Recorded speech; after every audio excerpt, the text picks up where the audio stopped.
झलक दिखला जाए जान, दिल को सुकून मिल जाए।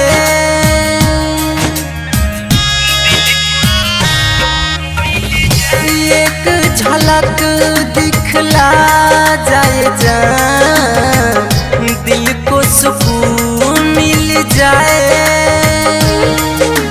देखने को तुझको नैना तरसे अब तो चैन ना आए।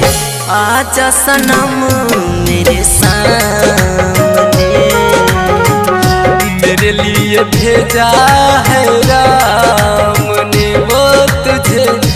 आजा सनम मेरे सामने, मेरे लिए भेजा है राम ने।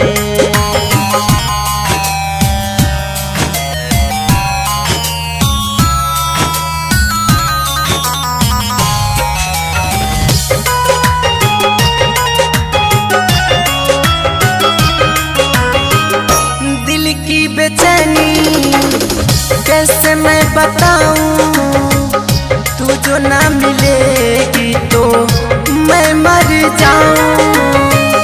तेरी हर बातें मुझको सताए, बीते हुए संग तेरे पल तर पाए।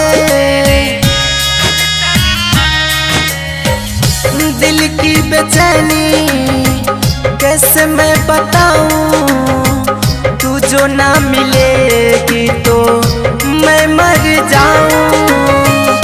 तेरी हर बातें मुझको सताए, बीते हुए संग तेरे पल तर पाए। तुझको कभी भी मेरी यादें आती नहीं है क्या? आजा सनम मेरे सामने, मेरे लिए भेजा है राम ने वो तुझे। आजा सनम मेरे सामने, मेरे लिए भेजा है राम ने।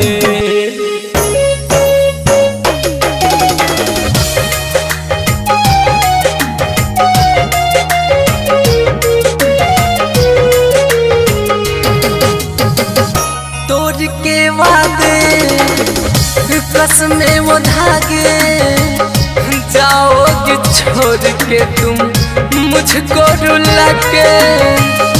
एक बार आके गले से लगा जा, क्योंकि खता तूने मुझको बता जा।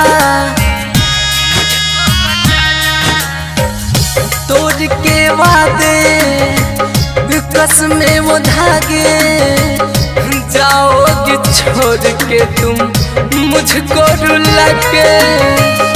एक बार आके गले से लगा जा, क्योंकि खता तूने मुझको बता जा। राइटो राहुल निर्मोही को अब नहीं है जीना।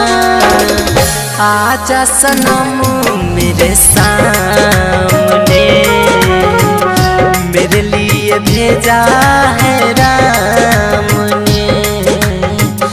आजा मेरे पगली मेरे सामने, मेरे लिए भेजा